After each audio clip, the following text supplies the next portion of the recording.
Ted, Happy New Year. Happy New Year, Dan. Greetings from the very cold Northeast. Yeah, we're getting it. It's winter time now. It is. What better time to do a podcast? Yeah, this is a good one tonight. Right. I'm looking forward to hearing your list. So we're going to do likewise our 10 favorite cover songs, right? Right. Yeah. Now, at first we were calling it covers better than the originals. Yeah, I didn't really sit with me because I thought I liked the original as well. Yeah, I didn't feel too good about that either. The more I was starting to, make my list. So yeah, we don't have to view it that way, but I would say that most of these they're as good as the originals. Mm-hmm. I'll go out on that limb. Okay. Yeah, we can expand. I think some of mine are just, sometimes they're different takes on songs. Yeah. And I think I might have stretched the rules a little bit on one song, which I'll talk more about later. Yeah. So, well, it'll make sense. So I've got 10 and I've got a couple of honorable mentions. I do too. And one of my honorable mentions. Yeah. Yep. And then let's make another Spotify playlist. And we'll combine our lists into one list. Okay. I already started one. Oh, okay. So I'll share it with you. All right, cool. That's great. I know I did that the other night when I couldn't sleep. Oh, I'm sorry. Insomnia. That's okay. I was reading about sleep pattern. Well, that's another podcast. Yeah. Well, should we dive in? Yeah. Now I'll say this was a really hard list for me to make. I have to say. Why is that? Well, because there's so many good ones. It was just hard to get down to 10 plus a few honorable mentions. But also I was doing a little bit of research too, and it's amazing. I didn't realize how many songs are covers that I didn't actually know were covers. Right. That's always kind of nice to discover that. Yeah. Yeah. There were a few real surprises that I just had no idea about. Like Cyndi Lauper, "Girls Just Want to Have Fun" is a cover. Did not know that. To me as well. "I Love Rock and Roll" by Joan Jett is a cover. Right. Yeah, I knew that one. Knew that one? Yeah. A ton of Led Zeppelin songs are covers. Just blatant ripoffs. Jimmy Page was an interesting kind of moral ethics. That there's that story about Bert Jansch, the Scottish guitarist, got kind of famous in the 60s by doing Blackwater Side, this kind of Irish tune, and he always credited the song as traditional. And then I think it's on the first Led Zeppelin album they do a version of that, but Jimmy Page put his own name under as the writer of that song. So I thought that was like, So I don't know, but they have definitely gotten sued over the years. Willie Dixon sued them and won. Yeah. I don't know. It's so funny. Our Zoom connection. It only starts to get crackly when we start the actual podcast. So I'm wondering if it has something to do with the recording thing. Well, maybe you're pretty smooth on my end. Yeah, I'm thinking maybe the recording uses up more bandwidth. Okay. Because whenever we're just doing our quick, when we're talking before we start recording, it's always fine. So I don't know. Yeah. Anyway, why don't you go first tonight? Okay. My first one. I can't say I'm crazy about the original, but I really like this cover version, and it's Toots and the Maytals, "Country Roads, Take Me Home." Oh, I never heard that. It's kind of like a reggae gospel version of "Country Roads." Wow. And it's got these kind of great female choir backing vocals. And instead of Virginia, he talks about Jamaica, instead of West Virginia, it's West Jamaica, I love Toots and the Maytals, so that's a great choice. Yeah, I love them. It's probably more ska oriented than reggae, actually. The rhythm is definitely in the ska vein. Um, I've got to check that out. I'm so excited. yeah, it's a great version. And I guess we were lucky in Burlington that Toots used to come to town quite a bit, and when he was on tour, and always seemed to stop in Burlington, playing smaller clubs most of the time, or UVM. Hmm. So it was it was just kind of like, oh, Toots is coming, okay, and he knew he was probably going to be back next year if he missed him. So yeah, so that's my number, I don't know, 10 or 1 song. These are in no particular order either. Okay. Yeah. That's awesome. I would in one of my classes today, I was playing I play music for the students while they work. Yeah. And today I was playing Jimmy Cliff, like just a Jimmy Cliff mix. Mm-hmm. And he's got a good number of covers. He does some, Yeah. quite a few covers of other people's songs, and Right. they're great. They're just great. Yeah. He has such a great style, and Toots has a great style, and Yeah. so. Oh yeah. Yeah, Toots is, yeah, he's great. He's one of my favorite. He was great live too. So he always had a great band. Yeah. And a friend of mine used to drive him around when he would come to town as his personal taxi driver. Right. But I think he gave Toots his card, and so every time he came to town, he would call up Freddie, and Freddie would ride him, bring him from the airport or the train station, or That's great. yeah. So that's my first pick. Okay. Country Roads. Very nice. All right. I actually do have an order tonight. I did make a top 10 list, traditional style.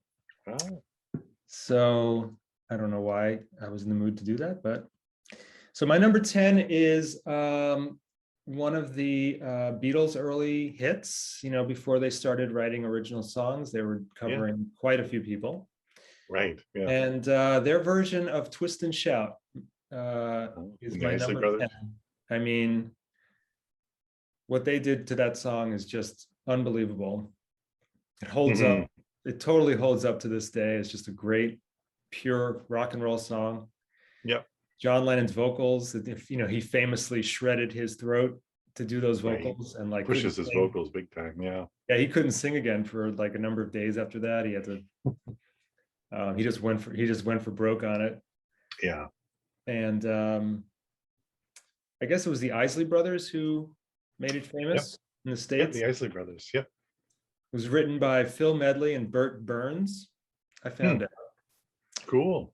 And then the Isley Brothers recorded it. Yeah. And the Beatles, that I don't know. I don't know if it put them on the map. I'm not sure which song put them on the map exactly, Right. but I would imagine that was probably up there in the list. And then the great version of it in Ferris Bueller's Day Off, in the parade. Oh yeah. Doesn't get much better than that. I forgot about that. So yeah, that song always puts me in a good mood. And nice. the Beatles just, they owned it, and they really made it their own song. It's great. Yeah, definitely. So that's my number 10. Good one. All right. All right. So number 9 for me is an Andy Williams song. Remember Andy Williams? Yeah. Song Can't Get Used to Losing You, but the English Beats version. All right. From I think their first album, English Beat, English, kind of part of that two-tone movement with the Specials and the Selector, Dave Wakeling, Rankin Roger. I love their version. It just kind of, it moves along, but then it's got that feeling, like the chord changes really kind of accentuate the words of the song. And the Andy Williams version is okay. I'm not a huge, again, it's not like, it's like, if I had to choose between the two, I would pick the English Beat every day of the week. So yeah. So that's an example of of a cover that is better than the original for you. Yeah, to me, the first two I think are. I mean, yeah, I'm not a huge John Denver fan either, but Yeah, I'm not a huge John Denver fan either. Yeah. So that's my number 9, English Beat. Cool. Can't Get Used to Losing You. Maybe the Police ripped that off for Can't Stand Losing You. I don't know. Who knows? They might have, yeah. Around the same time period. Yeah. English Beat did that cover. I think I was trying to remember. I don't remember when the first one came out, like the early 60s, maybe. Uh-huh. Yeah, Andy Williams was early 60s, I think. Yeah. Yeah. So Nice. I can't wait to hear these. These first two are awesome. all right. So what do you got for Okay. My next one is I've seen this called the greatest cover of all time. It definitely makes my list. It didn't get my one spot, but it is I don't think I've ever heard someone redo a song and have it feel so appropriate for that artist to do that song at that particular point in their lives. Mhm. It's Hurt by Johnny Cash, his version Oh of yeah. Yeah, Nine yeah, Inch yeah. Nails. Yep. I first heard it years before it became really popular. That's one of those Rick Rubin produced albums, right? Yeah, that's right. The Later Cash, career, yeah. Johnny Cash, those albums. American music or what it was called, or American, yeah, something like that. yeah. But what a great choice for him to do. I don't know if he picked the songs or Rick Rubin did, but I think he did. Yeah, because I remember reading actually the Joe Strummer biography where Joe Strummer was hoping to write a song for him oh and wow, sent him some things for him to consider. So I think he was working pretty closely, as far as I can tell, with Rick Rubin. I think Hmm. I'm sure Rick Rubin had a pretty big hand in, looking for songs, but Johnny was probably the final say. I would predict. So that, I mean, his version of it's really stoic and dark and Hmm. heavy and almost brings tears to your eyes, right? Because just thinking about where he is in his life, Yeah. and then the video that went with it is also really, really, really great. It's just Yeah. very sparse with him just at a piano and yeah, it's amazing. Oh yeah. I don't think every cover Johnny Cash did on those Rick Rubin's albums. I don't know if I love them all. Like he does a version of Bridge Over Troubled Water, and Hmm. he does one by U2, I think. And Oh yeah. I mean, he Isn't makes he? them his own, but I don't always feel like it quite is the right match. But man, that one is just Yeah. amazing, ridiculous. Yeah. I first heard that in a coffee shop. I remember when the record came out, like knowing it was Johnny Cash, but like wondering what is this, and then slowly figuring it out. It's like, oh, okay, yeah, Yeah, it was, yeah. What a great choice. that one was also famously used. Sometimes, when these songs are used in other media, it helps to make them even more powerful. Hmm. So that one, I don't know if you remember this movie called Logan, the Wolverine movie No. with Hugh Jackman. It's like Wolverine's an older guy now. He's winding down, Uh-huh. just like Johnny Cash would have been around the time he made this song. And Right. they used it in the trailer. Oh, okay. It just worked perfectly. Like you couldn't have Mm. picked a better song to go along with the trailer for this movie. Wow. And I'll never forget it. Sometimes I still go back onto YouTube and just watch the trailer. Oh, do you? Yeah, because it's just so cool the way they use that song. Oh, nice. I have to go check that out. Yeah. Cool. I like it. All right. So Hurt by Johnny Cash, number 9. All right. I guess I'm up to number 3, and it's a Rodgers and Hammerstein song done originally in The Sound of Music. And my favorite cover of this is by John Coltrane. Mm. My Favorite Things. Oh yeah, that's so good. 13 minutes of Coltrane, starting off on the soprano sax, and just those beautiful runs he does that play off the melody. That is Um, so good. yeah. So that's man, that just like, yeah, that those 13 minutes fly by whenever I have that song on or that record. My favorite things. Is that It on just, another album? Is that on an album? yeah, my favorite things. I think I have it here someplace. Yeah. I think it was, yeah, my favorite things. Uh-huh. Can you see that? Yeah. Yeah. Yeah. And it's got like the great band, it's got Coltrane obviously and McCoy Tyner on piano, Elvin Jones on drums, and Steve Davis was playing bass on this one. And it's, yeah, That's amazing. Yeah, it's a record with 4 songs. It's got Summertime, Mm, um, Every Time We Say Goodbye, and But Not For Me. So these are all kind of classics, yeah. kind of interpreted by Coltrane and his quartet. That's a great choice. Yeah. So, I love that version of that song by him. oh, I do too. Yeah. I like the original too. I like the Sound of Yeah, Music that's a version too. it's a great song. It's a great, Yeah. The melody is, so well yeah. written. Um, it works as an instrumental and as, with vocals. So, Hmm. yeah. So that's my number 3. Who sings it in the movie? Julie Andrews sings it? Is that? Julie Andrews sings it. Yeah. Yeah. Yeah. Didn't Christopher Plummer die last year or recently? He did. Yeah. Hmm. Yeah. I think he was from Montreal, actually. Hmm. Yeah. Close by. Interesting little nugget. I know. Trivia. So, yeah. Maybe next year we should make the Lake and Bridge podcast the board game. The board game. Yeah. You want some more Sound of Music trivia? Yeah. My dad, after he got out of college, he studied economics and accounting. He worked for Maria von Trapp as her accountant. He worked for the Von Trapps. Wow. And so when I was little, we used to go up to the Trapp family lodge in Stowe, and I would go with him and, hang out while he did their books and stuff. And I got to meet her a few times. And so, and when I was living in California, I went to the bank one day, and this one was asking me, where I was going to go for vacation. I said, I'm going back to Vermont. She goes, oh, I love Vermont, the Sound of Music. And I said, oh, yeah, I've met Maria von Trapp. And she was completely floored. She thought it was a made up story, the whole, Sound of Music thing. She had no idea they were real people. So there you go. My Sound of Music trivia. Okay. Long story short. Have you ever seen Inside Man, Spike Lee movie? No. Oh man, don't miss that one. Rent that as soon as possible. It's a great Christopher Plummer's in it, which is why I bring it up.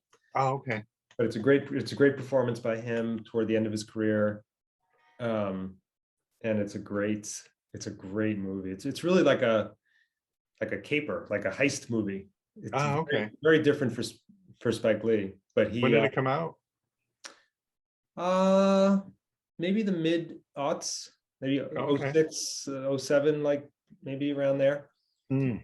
Denzel Washington's in it. He's amazing too. Yeah, he always is. But yeah, Christopher Plummer does a really, really nice job in a Great. very interesting role. Cool. Yeah. I have to check it out now. So I'm writing it down in my notebook. went down the rabbit hole a little bit with connections, but I know. All right, great choice. All right, what do you got for next? Coltrane. All right, so my next one is a song that I probably could have put up a little higher. Maybe some people would be shocked that it's not a little higher, but I think it's lost a little bit of its luster because of how many more versions of this song have come out. Yeah. It's Hallelujah by Jeff Buckley. Oh yeah. So, right. Okay, so the original version of Hallelujah by Leonard Cohen, I've never really loved, to be honest. I think it's like a nice little song, but there's definitely a great song in there, but I don't love the production. Mm-hmm. And his version, I think, is just jaw-dropping. Definitive. Yeah. Just him sure. and a guitar, and the guitar work is so beautiful. Right. Oh yeah.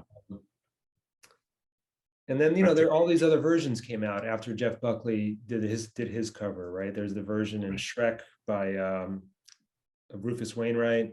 Yep. Katie Lang has a famous version that she sang at the opening ceremony of the Olympics when they were in Calgary maybe a decade ago, maybe more. Yeah. Which is stunning, by the way. Not to take away from Katie Lang's version. Yeah. But there's also just, if you Google it, there's almost like, I don't know, it seems like no songwriter these days can consider themselves complete unless they do Hallelujah by Leonard Cohen. Right. And it's like standard for live stuff too, right? Right. So I've read that there's signs on the side of stages, please do not play these songs, and that's always one of them. So it's been a little bit, it's lost its luster a little bit, but back in the mid 90s, when Jeff Buckley released that version, there were no other versions really that I knew of anyway, except for the Leonard Cohen version. Right, right. And that was during a time where I was just completely starstruck by Jeff Buckley, first of all. Hmm. And that album, Grace, was just, it was on just constant repeat throughout, Oh yeah. throughout the mid 90s. uh, and you know, kind of defined a little time of my life too. The Lower East Side, going out to hear a lot of live music on the Lower East Side, which is where he was playing a lot back then. And Hmm. Yeah. but it's just a beautiful song, and Oh yeah. I think you can judge a person's character if you ask them, "What's your favorite version of Hallelujah?" And if they don't say the Jeff Buckley version, I think you can let them Then move along. you're walking away. Yeah. Where you going?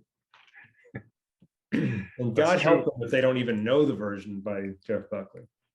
Right. Oh yeah, yeah. That's true. Yeah, that's a great one.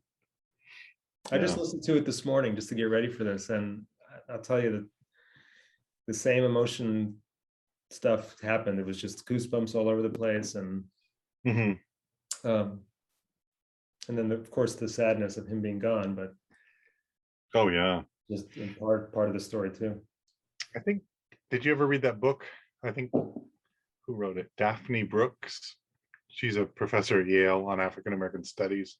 I think she wrote a book about Grace. Really? Yeah, Hmm. if I'm remembering correctly. I'm kind of I'd going love to back in do the that. memory vaults here, but I think I'll have to look it up afterwards. Yeah, I'd love to do that. Yeah, but I think I seem to remember a book that she wrote Hmm. about that album Wow, that's cool. and how what it meant culturally when it came out and how it's kind of stayed with people. Yeah. So Definitely. yeah, I have to look it Cool. up now. I'm making notes as we talk. Okay. That's my number. That's my number 8.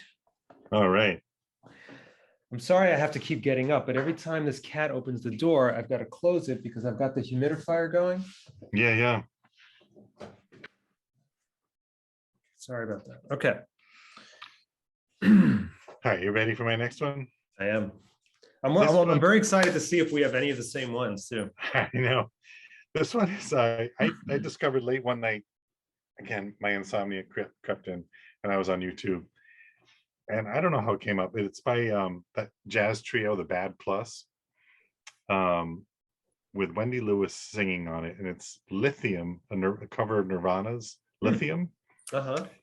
and it's just so different than Nirvana's version and it's off-putting a little bit, and it's like awkward, and it's like I love it, and it's kind of avant-garde, which I think Kurt Cobain would have really enjoyed this version of it. Mm-hmm.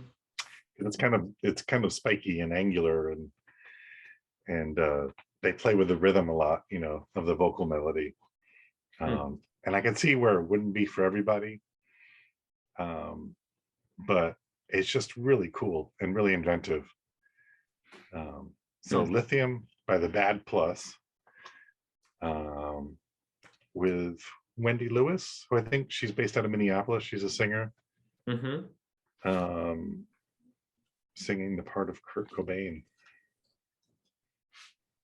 This is your 4th one, right? Yes. So Lithium by the Bad Plus. Yep. Okay. And your number 1 was Country Road Yep. Toots. by Toots and the Maytals. Your number 2 was an Andy Williams cover by The English Beat. English Beat. Yep.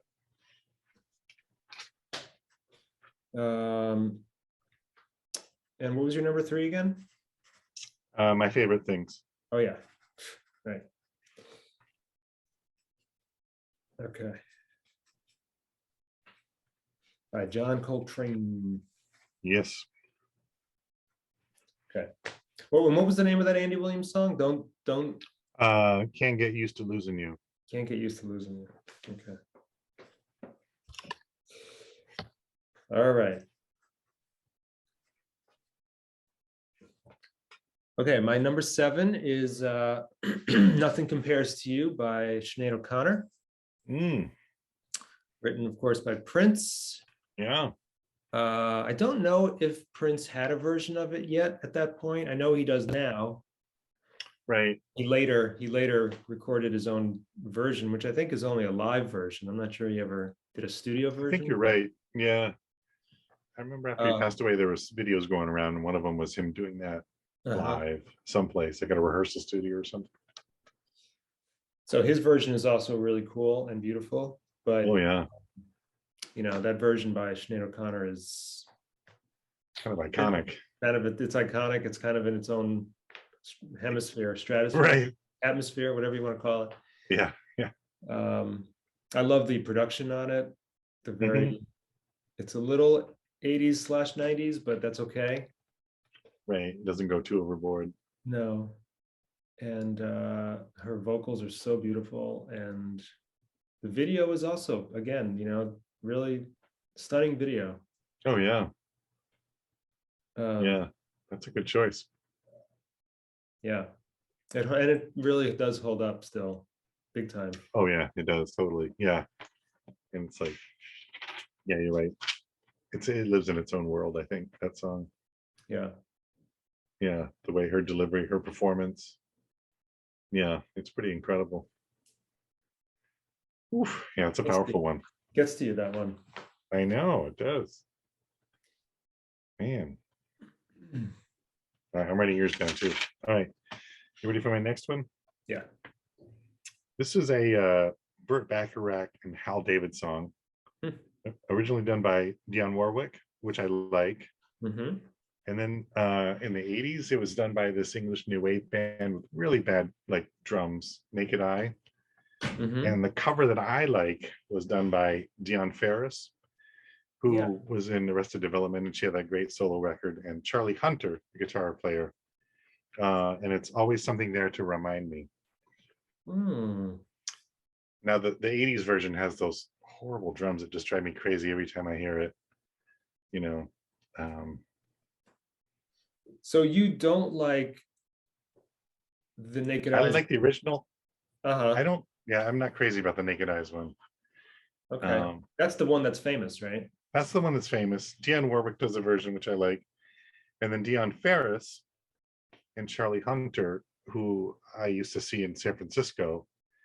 He's this like incredible guitarist. I think he plays like a 7-string guitar, and he plays bass and melody and rhythm at the same time. Always very tasteful. It's not like, you know, he's, you know, playing 1,000 miles an hour. So in this version, it's a duo, vocals and guitar, and it sounds beautiful. And I think it kind of, you know, honors the song, how it was written, and the melody. So yeah, always something there to remind me. In the Do you like the Naked Eye version? Isn't there a part of that song where they break into another song? Or maybe that's what am I thinking of? I don't know. No, I'm thinking of Tainted Love. A totally different thing. Never mind. Oh, Soft Cell. Yeah. Right, is right at the end of Tainted Love by Soft Cell. Don't they go into another song? I think so. Yeah. Where Did Our Love Go? Baby, right, baby, where did our love go? Yeah.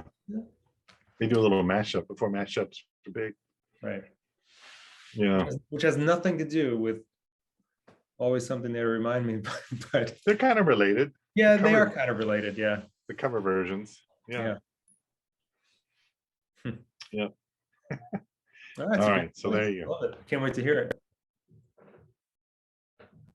So far, the only one of yours that I've heard before actually is the John Coltrane. Oh, okay. So that's cool. You always broaden my knowledge base, sir. Which is what this is all about. Oh, it's having fun. Fun. You kids don't know about fun. Yeah. Okay. Which one are you up to? What? Are you up to number 5? Number 6. 6. Number 6 is a cover of a Tears for Fears song by Gary Jules, which I guess he kind of made it pretty famous, especially if you've seen the film Donnie Darko. But Mad World, boy. Oh yeah. You know his version of Mad World? Not off the top of my head, I don't know. I remember the film Donnie Darko. Was that like an 80s or 90s film? I think it's 90s. 90s, yeah. It plays over the very dramatic, twisty ending of the film. Uh-huh. Everything's happening in slow motion, and that song plays in its entirety. Huh. And you know, when you compare it side by side with the Tears for Fears version, which is very poppy and uplifting and you know, bouncy. Yeah.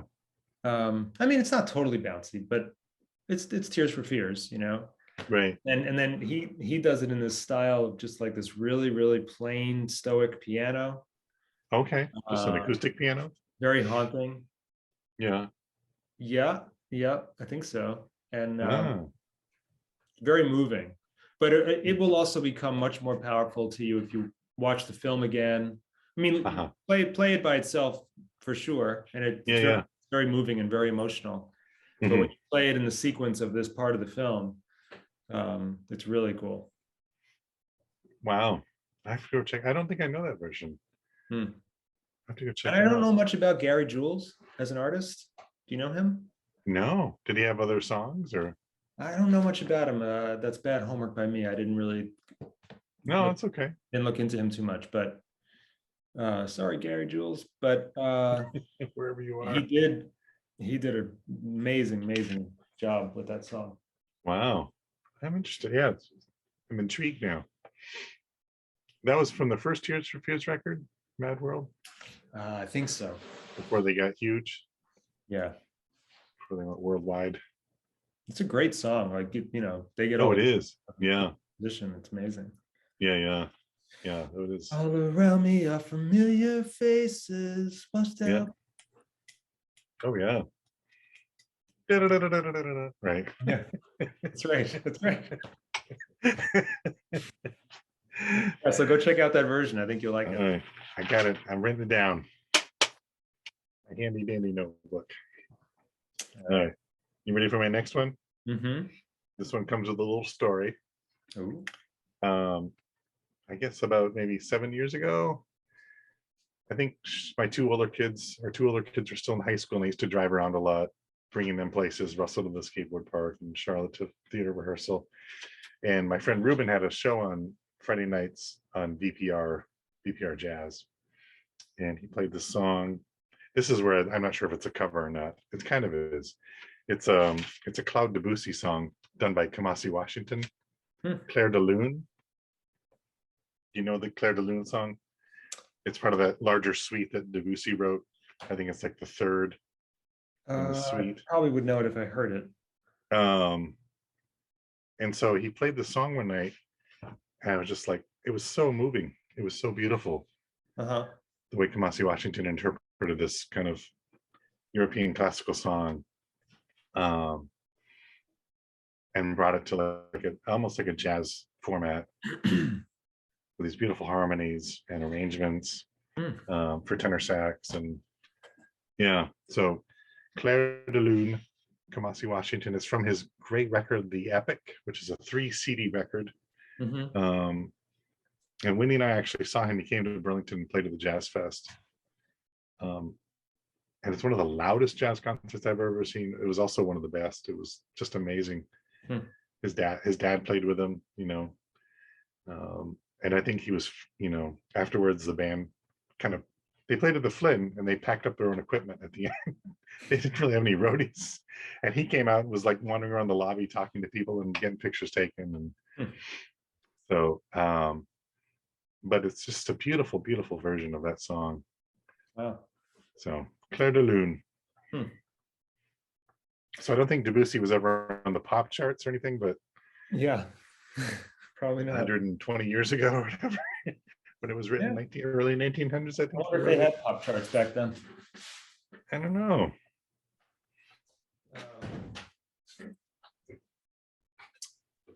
I don't know.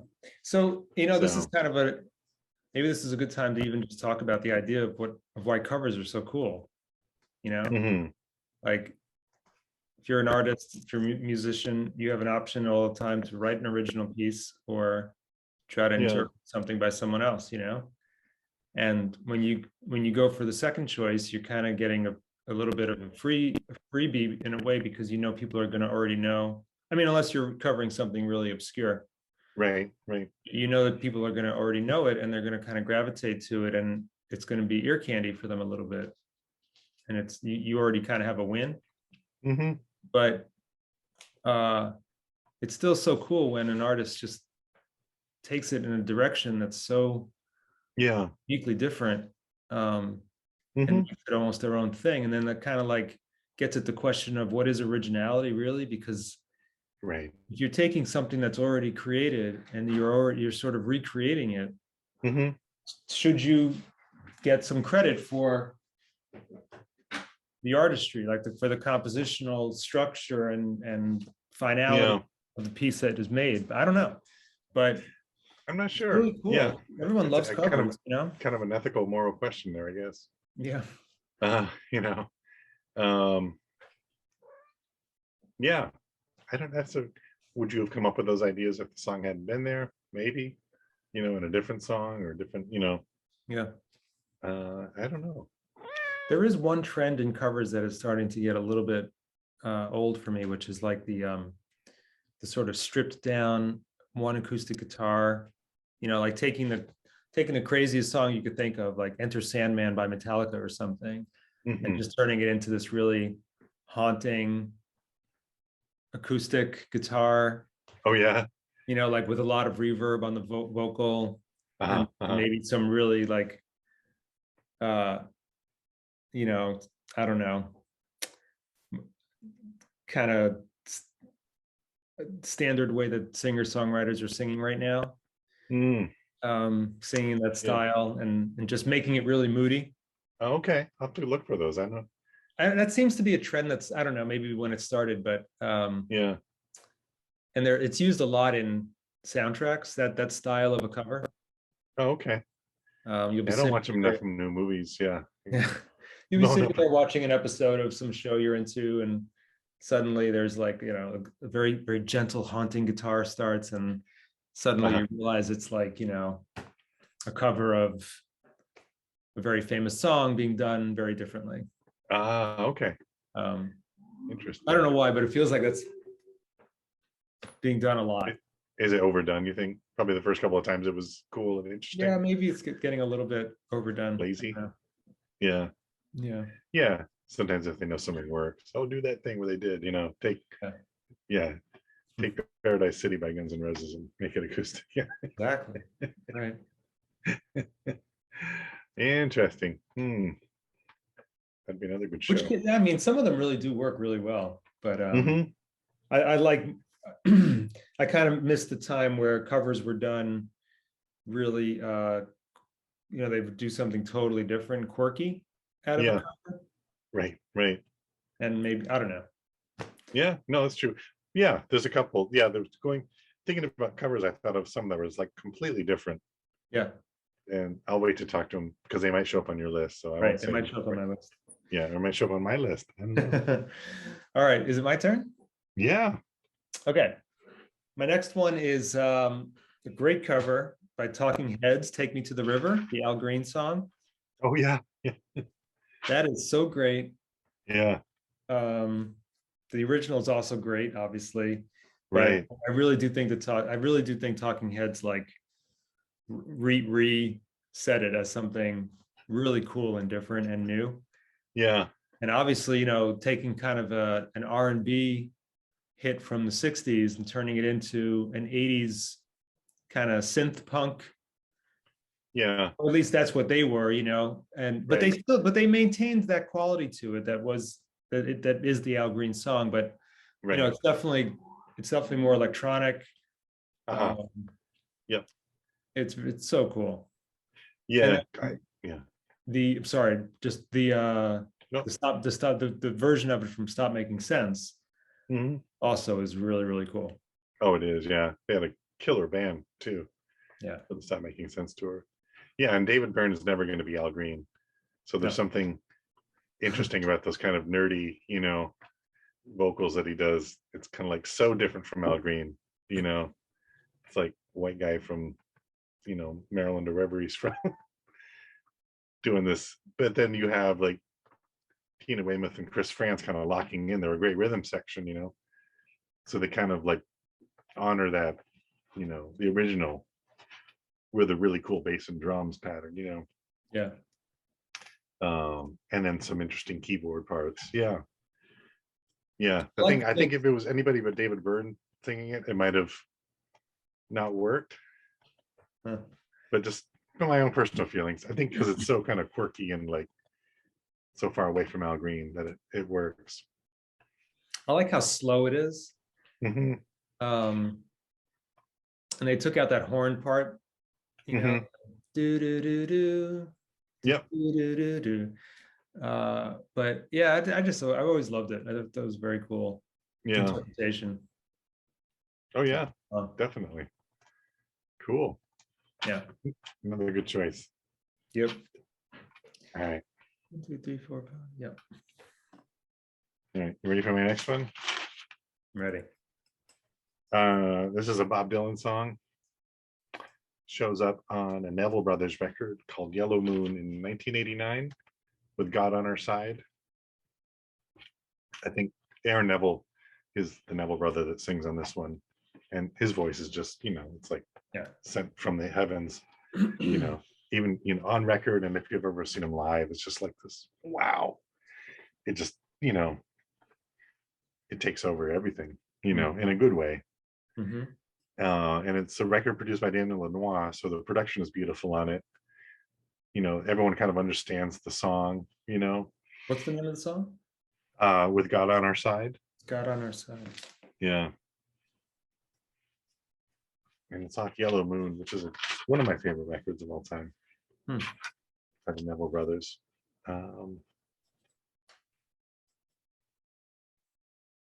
it's a beautiful version. Yeah, there's so many great Bob Dylan covers out there. That's what I was thinking. Yeah, there's so many. I had a couple on there, and I didn't want to do like 3 or 4 Bob Dylan things, so I narrowed it down to that one. I wonder if he's the most covered artist. He might be. He's got to be. Frank Sinatra. Well, Frank Sinatra didn't write much, but or he did. But well, the Beatles. I'm sure the Beatles are heavily covered. Yeah. But I would think Bob Dylan's right at the top of the list of. I think so. Yeah. So many versions of his songs out there. Right. Oh yeah. You can just go down the list. More than we could ever possibly know, and we probably know a lot of them. I know. I'm sure there's some website someplace that. Yeah. Got a list of every Bob Dylan cover recorded by a well-known artist. Yeah. You ever hear Nina Simone's version of Tom Thumb's Blues? Oh yeah. Yep. That's a great one too. Yeah. Man. Oh, I know. Incredible. It's true. I gotta check that out. I love Aaron Neville. Yeah. His voice is. I love his voice. So it's amazing. Good choice. Well, thank you. Bob Dylan finally makes our list. I thought he would. Yeah, I thought he was going to be all. I thought his covers would be all over our list. But yeah, there's some obvious. There's some ones I just kind of started writing them down. Yeah, and that one kind of rose to the top. So. Yeah, I mean, Hendrix's cover of "Along the Watchtower" is incredible. Mm-hmm. That one maybe it didn't make it on my list just because it's so well known and. Right. Yeah. But it is amazing. Oh yeah, it's a total different reinterpretation of it. Yeah, and Hendrix also does "Like a Rolling Stone," which is also really cool. It does, yeah. Both great versions. Yeah. Have you ever heard the Replacements version of "Like a Rolling Stone"? I don't think so. Oh my God, it's just a sloppy mess. It's so funny. They weren't drunk, were they? Oh my God. It's crazy. It's funny. I'll have to check that out. Yeah. Nice. All right, good one. Very nice. Thank you. What do you got? All right, my next one is kind of in that genre, I guess. It's the cover of one of our favorite groups, the band. Hmm. We've mentioned this before on other podcasts, but the Staple Singers version of The Weight, Oh yeah, yeah, uh, yeah. which is, The Weight, the band version is, I mean, it's a perfect score as far as I'm concerned in terms of a Right. song. Oh yeah, And the arrangement. Staple Yeah. Singers just came along and made it even cooler. Oh my God, yeah. Such And a I cool think it is version. the band playing on it, right? They play they're playing. Oh, maybe. Oh yeah, from the Last Waltz version. I think the recorded version too. Maybe I'm wrong about the recorded version, but I think Oh, so. okay. I think it's them. I think they're the Hmm. supporting band that the Should Staple look it up. Singers sing over. I don't know for sure. I'd have to double check that, but Yeah. maybe I'm wrong. Hmm. Um, but yeah, the Last Waltz version is super cool too. Yeah. Right. That was such a cool version. But just Mavis's singing is so cool, and Oh yeah. you know, Pops his vocals and his yeah, guitar playing. Yeah. Oh yeah. That's a great one. it's a great cover. It's a great cover. I love Yeah. it. It's really cool. Yeah. That's oof, I that is a good think I one. told you I went to see her play at the Apollo a couple of years ago. Yeah. It was her 80th birthday, Jeez. and Wow. there were a lot of guest artists who came out to do songs with her along throughout the night. Uh-huh. Um, John Batiste was there, and David Byrne was there, and a Mhm. number of really great artists. And then their closing number was The Wait, and everybody came back out. Oh really? Yeah, and they kind of passed verses around. Like Oh Mavis wow. sang the first verse and the last verse, and then different people who had already played took a verse, Yeah. and then everybody would sing the chorus together. Oh wow. Yeah, it was amazing. I think I have a video of it somewhere. Oh, that sounds so cool. She That had a was good at the band Apollo. that night too. I think Larry Campbell was kind of the band leader. Oh really? Yeah, he pops up all Nice. the time. That guy. He does. He's kind of everywhere. Yeah, Ubiquitous guitar player. yeah. But anyway, yeah. So that's my number 4. Okay. I guess am I down to number 3? I think so. 7, 3. I can't figure it out. This is a song originally done by John Lurie and the Lounge Lizards. Oh, Um, and it's the cover version that I think just kind of always blew me away was by Mark Ribot, the guitar player, probably most famously with Tom Waits, and he's played with everybody. But it's a song called "It Could Have Been Very, Very Beautiful," and Mark Ribot does it as a solo guitar piece. hmm. Um, it's from an album called Saints, which is a pretty sparse album. He does some Albert Eiler songs, the saxophone player. Mm-hmm. And he does a crazy version of Happiness is a Warm Gun. But this one I thought was so I figured this out a couple of years ago. I think he detunes to a like a C G tuning, like on the 2 lower strings, I think, if I'm remembering correctly. So you can't there's like this kind of constant bass going, Hmm. and he's doing the melody over the top of that. And it's kind of a haunting piece. It's a slower tempo. It's a beautiful melody. Um, Instrumental. So the original version is by John John. Lurie, yeah, the Lounge Lizards. Hmm. And his version is pretty, it's not an upbeat song by any means, but Mark Ribot kind of broke it down and reinterpreted it on the guitar, electric guitar. So, Mm-hmm. so that's my choice. That's And cool. I like yeah, when instrumental versions of songs with words are always very cool. yeah, Like the John Coltrane hmm, interpretation, and like Bill Frisell. He oh does yeah, really cool versions of so many songs. he does. The guy's so Just talented. yeah, they're Yeah, I so think great. he could probably play anything. I think, yeah, Bill Frisell. Yeah, really good. Hmm. but that sounds great too. I'm looking forward. Yeah. Yeah. So Mark Ribot. Okay. Nice. So what's your next one? My next one is I mentioned her before, Nina Simone. She has quite a number of beautiful covers that she's Yeah. done. She tends to go to Dylan, more than once, right? She's done Tom Thumb's Blues, and she's also done what do you call it? They say every man must be replaced. Oh yeah, I Shall Be Released. I Shall Be Released. Yeah. I really could have chosen any one of those, I suppose, but her version of Isn't It a Pity by George Harrison, Oh yeah, I know that one. Yeah. that is really, really something. Mm-hmm. I think That is a nice it version. goes on. She really stretched it out. Yeah. And she turns it into really like a call to arms almost, right? Right. Like this world, like we can do better, you know? Mm-hmm. Isn't it a pity we all should the way we hurt, the lyrics are beautiful, right? Like how we hurt each other, Oh yeah. call each other names. That's George's words, Mm-hmm. but in the way that she represents them in her style, they're heavy, like they're really like this, Yeah.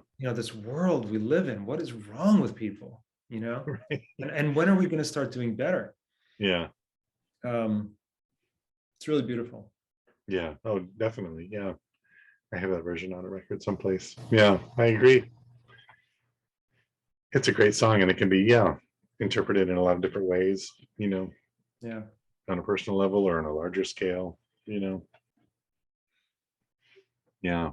it's really something else. I just got her, I just picked up a copy of her autobiography today. Oh, did you? Yeah, it's good. You Yeah. read it? Yeah. Looking forward to it. Cool. Yeah. Nice.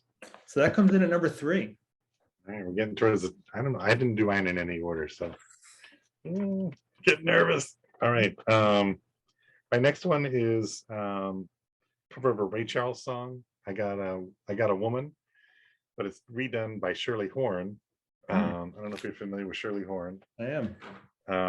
She does I Got a Man.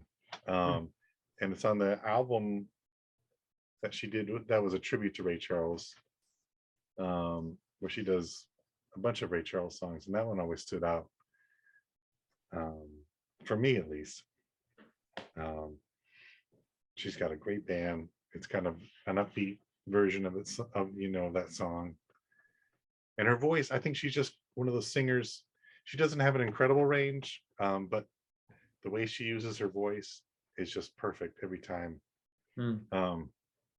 And Shirley Horn started out in the early 60s as a piano. She's a great piano player too, and a vocalist. And Miles Davis loved her as a vocalist, and Miles wasn't, one to come forward and praise vocalists, but he took a shine to her and like tried to, helped her out early in her career. And then she stopped like playing tours and making records for years to raise a family. And she just played like the DC Baltimore area for years. And then I think when her kids were older, she started releasing records again. So I always thought that was pretty cool.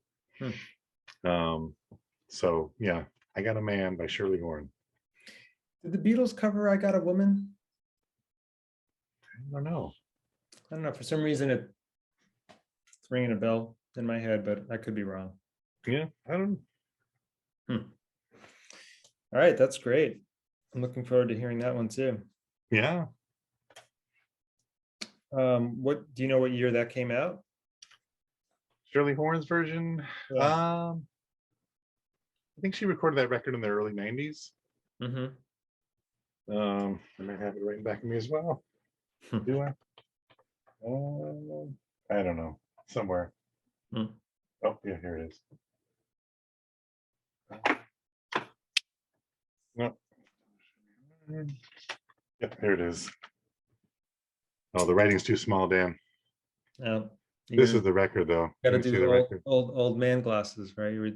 I know, up and down, yeah. You won how much? 1993. Wow. Yeah. Yep. So she does. Yeah, it's called Light Out of Darkness, a tribute to Mm, Ray Charles. mm, Um, hmm. she also did another great record shortly after that, a tribute to Miles Davis called I Remember Miles, Hmm. which is a great record as well. So Hmm. I always recommend Shirley Horn. That's cool. Yeah, I like her too. Okay, very nice. I just wrote down another honorable mention. Okay, my number two. Number two, we're getting there. Right. There are many Beatles covers, Uh-huh. and there are many great ones. Yeah. In my opinion, by far the greatest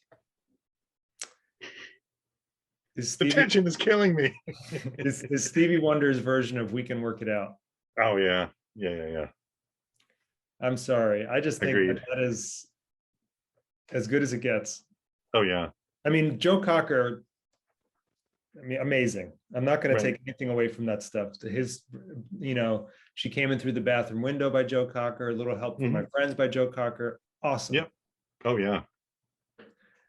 But this is my go-to cover of a Beatles song. It gets me every time. It puts me in such a good mood. It's so fun. Oh yeah. And it pays homage to the original, but it takes it in a whole different direction too. Oh yeah. So to me, that is really a quintessential example of how a cover, what you should do if you're going to cover a song. Like you keep its core intact, you keep its structure there so people know what it is. Yep. But you just have fun with it. You make it your own in your own style.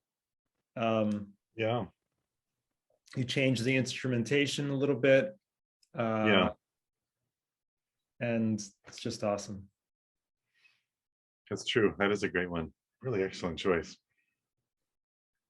I love it. I love the opening. I love the opening, Oh, I know. I don't know what instrument that is. It is a clavichord? I think so. Yeah. It goes. Oh yeah. And then that scream comes in on the hi-hat hit. No, on the snare hit, I guess. Yeah. Hey, listen what you're saying. It's so fun. It's just so fun. It's a great version. Yeah. Yeah. Good choice, man. Stevie. I know. Are we up to my number one version? My number one? We are up to your number one. My number 10. Mine are in no particular order. This one, I love both versions. I love the original and the cover. And this, I think this is one of the first songs I thought of, and I thought the cover is just, it's just different, and I don't like it any more or less than the original. It's a Marvin Gaye song called Inner City Blues. And the cover version by Gil Scott-Heron off a 1981 record called Reflections. And I love both versions. And the Gil Scott-Heron version I used to do, I guess about 5 or 6 years ago. A bunch of people in the neighborhood, we used to get together like once or twice a month and play music at my friend Walter's house, and that was one of the songs we would play, the Gil Scott-Heron version. And it's just got a really cool little guitar line that opens the song, and the bass and the guitar kind of follow each other, and it still works 10 years later after Marvin Gaye's original, the lyrics, Inner City Blues. So that's my final choice. Oh, looking forward to hearing it. Yeah. Very nice. So you got one more, right? And then we go to honorable mentions, and here we go. The farm system. This is, in my opinion, the greatest cover song of all time. And it's probably going to make you laugh. But I think this song is so cool. I give this band so many props for doing something completely different with really a classic. They took a classic. It's a song that I do love in its original version, but I do think that this band made it even better. Yeah. Is Satisfaction by Devo. Oh. I knew it would make you laugh. It does. It reminds me of high school when it came out. I think that is the best thing that any band ever did with anybody else's material. Oh, it's so different. It's like so different. It's so fun. it's such It's a like so a bizarre. it's like a like a wrong turn, but it works. Their performance of it on Saturday Night Live is classic. Oh yeah, If you've ever seen that, it's so cool. yeah. They're just off the Yeah. wall. And Oh yeah, yeah, I just think they made the song even better. it's so funny because it's so different than the original. It's like the robotic, Devo is very robotic, Yeah. the vocal delivery, everything. They kind of ditched the whole guitar riff Yep. almost, And I think that's so ballsy. It is, yeah. It's like, like they're and it's a classic song, right? It's like a right, huge hit. And they're like, nope, screw it. We're taking the guitar riff out. right, We're changing the time signature completely. We're gonna yeah, change the signature through the song. yeah. Oh, and the vocals. It's gonna be completely weird, and it's awesome. Can't get me, no. Yeah. Oh my god, that's great. That's So a good choice. That's my list. I love it. And this list was really fun to make, I have to say. It was, yeah. I was moving them around. I was like giving them new slots. Like, you know what? I think wow. that's number 5. That's going to move up to number 2. And I can't rank stuff. I just because it changes all the time for me. Yeah, I know it's hard to do that. And I have a hard time. Like, well, I like it today, but not that I won't like it less. But I don't know. It's really, it's really totally subjective and really like. Yeah, no. It's good that you can do that because I don't have that skill. Well, it's taken with a grain of salt because honestly, Hallelujah by Jeff Buckley is really probably even better than Satisfaction by Devo. But for some reason, this is how the list shook out for me this time through. Right. Next week it may be different. Yeah, that's true. Let's hear your honorable mentions. Okay, I'll just run them really quickly. Proud Mary. Ike and Tina Turner. Boy, that's a great one. So good. I know this isn't a favorite of yours, but Respect by Aretha Franklin. I think as always, the way she interpreted her version is just like an interesting take on the original, I think. I Fought the Law by The Clash. That's on my list too. By the Bobby Fuller 4. Let's see, Atlantic City, the band. From one of their lesser, they're not well-known albums, but I always like their version. I like the mandolin playing of Levon. And is that on Jericho? I think, I don't know. And my last honorable mention will probably drive you crazy because I know you hate this band. But and it's not even on a record. It's a Hall & Oates song. I know you despise Hall & Oates, but Daryl Hall used to have that show. Maybe he still does, Live at Daryl's House. Yeah, I remember that show. And he had, everybody played that show. The Blind Boys of Alabama, Booker T. Jones, ZZ Top, and CeeLo Green does this great version of I Can't Go For That, which boy, the song, I think it's almost, his vocals are great, but the bass and the drums just lock right in. He's got this bass player named Clyde Jones, who's also a solo artist on his own. He's a bass player and a vocalist, and man, him and the drummer just lock in. And it's on YouTube if people want to go check it out. And CeeLo sings the hell out of it. Yeah, he's great. So that's my last honorable mention, I think. Oh, I had a Nina Simone song too as honorable mention. Baltimore, the Randy Newman song. She does a version of that song. But I'm not crazy about Randy Newman generally.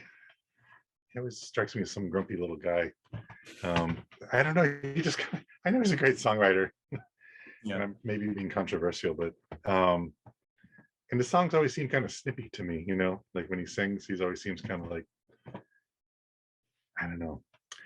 Her version is kind of a reggae infused version of Baltimore off the album of the same name. And you'll probably read in the book that she wasn't crazy about that record or the material in particular, but I really like her version of Baltimore. So all right, cool. I don't want to spoil the book for you. Okay. Well, Oh. let me first dispel the myth that I don't like the song "Respect" by Aretha Franklin. Oh. I love that song. I adore it. I just I guess when we were talking about it in the context of the greatest song of all time from the Rolling Stone 500, the new. Oh yeah. And I just didn't think it deserved that spot for just my own personal taste. But Yeah. God, I feel like I'll go to some kind of hell No. if I'm on record as not liking "Respect" by Aretha Franklin. No, I didn't mean it to come out like that. Well, I just trashed Randy Newman, so there you go. Yeah, Randy Newman is not really in her stratosphere. No, So but I'm saying, like, if we're gonna, I wouldn't worry about that. if we're gonna get hate mail or anything. Yeah, and Hall and Oates, like I do like when I recognize when there's a good cover of a song by a group I don't necessarily like, because it helps me see that there was a good song there. Right. Yeah.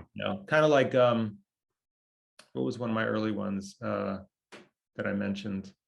Oh, Hallelujah. Oh yeah. I don't love the Leonard Cohen version, which is odd in itself because I love Leonard Cohen. Yeah. But yeah. So Jeff Buckley kind of showed that there was something else there. And I've heard a couple of other Hall and Oates covers that I like a lot, actually. I can't remember who did the cover versions, but yeah. I don't really care for Hall and Oates style of music. But I recognize the Philly sound or just their sound. Just their sound, I guess. Because they're kind of based. I mean, originally, they were kind of that kind of Philly sound, that. But yeah, the CeeLo one just works because he's got such a really unique style of singing, and the band locks in, and it's a really, and the chord when I was writing this list together. Of course, I had to figure out the chords. I can't go for that. And when it goes to that B part, it's pretty cool because it like does a major to a major 7 to a 7, all on the same, like C. It's like C major, C major 7, C7, and then to an F major 7. So it's like they're walking this down like chromatically, like C, B, B flat, A, or whatever. So I thought, oh, that's pretty clever, actually, So it seems like it was like well thought out, Yeah. No, they're good songwriters for sure. Yeah.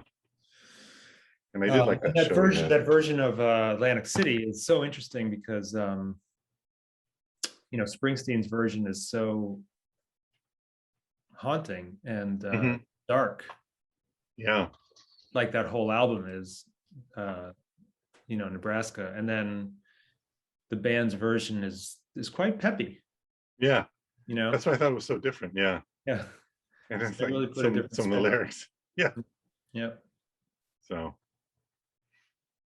I didn't mean to put you on the spot for Aretha Franklin.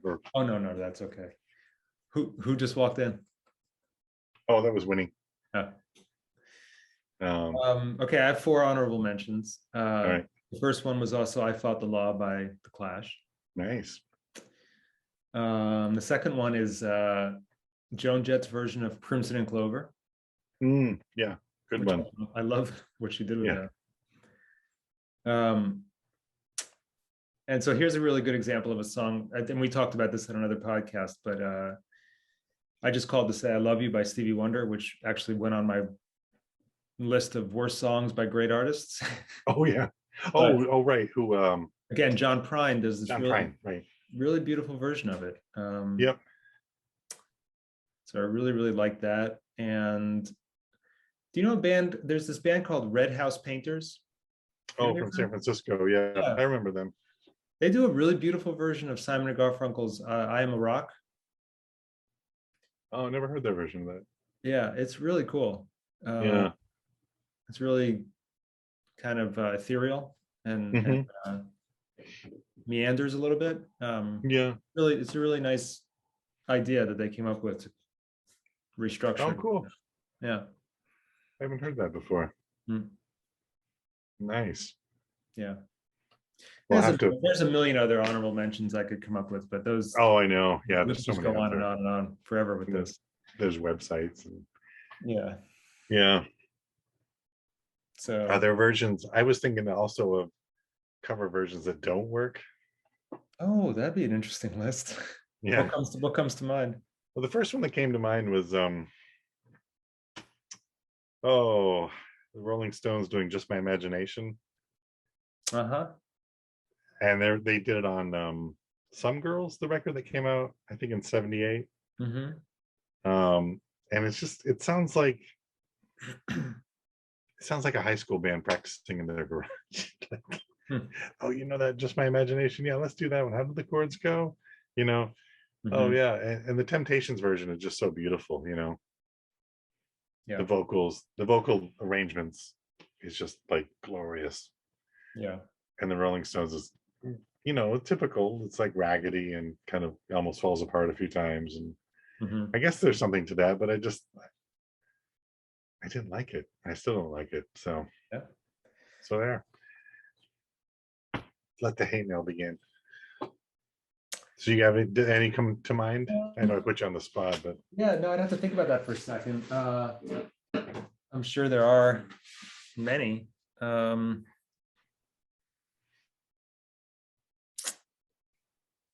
Yeah, I don't know. Off the top of my head, I can't think of anything. yeah, that was the Um, first one. I guess I'd have to think about it more. hmm, Trying to think of other songs. yeah. Uh, yeah, I don't know. Yeah, that's all right. There's a great album of, I don't know if you've ever heard Springsteen Seeger Sessions album. No. It's just all Pete Seeger songs, and Not Bob Seger. not Bob Seger. uh, and he put together a really great group of musicians, not the E Street Band, but Hmm.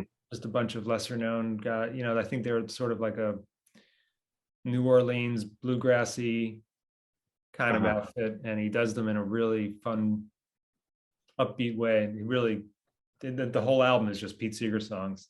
Oh, okay. So that's cool. Like, for a super well-known artist to do a full Yeah. album of someone else's songs is pretty cool. Right. I'm not sure I've ever seen that before, and it Yeah, was a great idea, and totally that's works. true.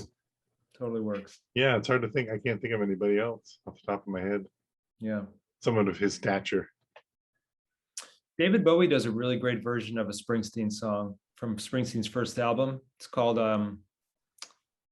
"It's Hard to Be a Saint in the City." Oh wow. David Bowie does a really cool, a very Bowie take on Yeah. it. Nice. But I'm trying to think of like a really bad one. Nothing's coming to mind, interestingly. Okay. Well, I only had one, so maybe it's a bad idea for a podcast. Yeah. I don't know. But we have other ideas. I'm trying to think of like bands that definitely shouldn't cover, artists who definitely shouldn't cover other artists. Hmm. Like, for example, like Kiss should not cover Frank Sinatra. That probably is not going to turn out well. No, it's probably not. Um, That's true. Yeah. Would you? Yeah.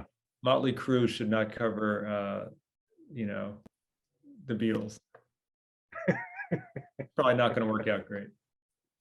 Probably not going to be a great idea. No. You never know. Maybe they'll surprise us, but Right. um, Yeah.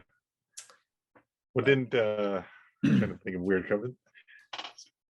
Didn't you remember that Sid Vicious version of My Way? yeah, that's great.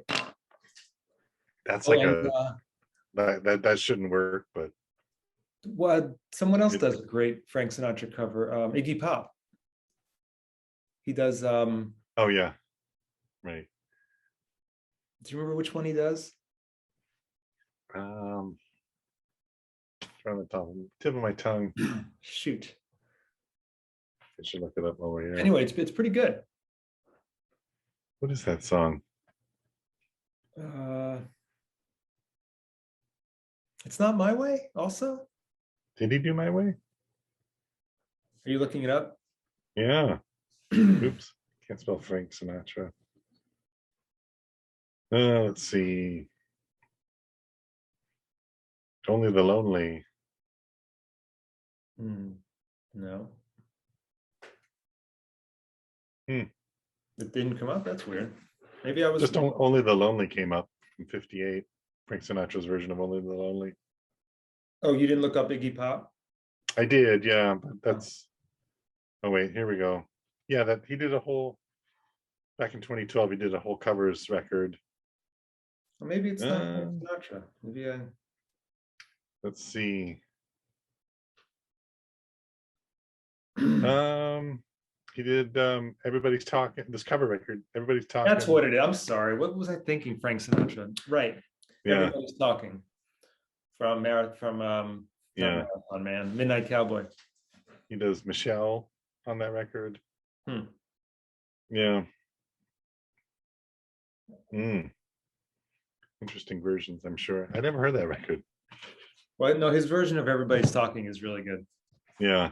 Yeah. Who doesn't love Iggy Pop? That's such a deep voice, you know. Oh, I know. Yeah. All right, man. Should we call it a podcast completed? Sure. Yeah. That was fun. Definitely. So you already made a playlist. Can I add to it? Yeah, I'll have to share it with you. I'll make sure to do that. Should we put our honorable mentions on it too to make it definitely even longer? I think the only one I couldn't find was the Mark Ribot one. Huh.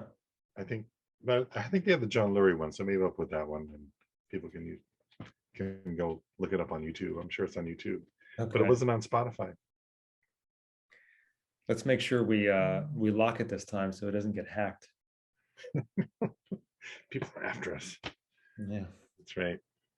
All right, cool. Well, I will share that with you tonight. Let me close this recording.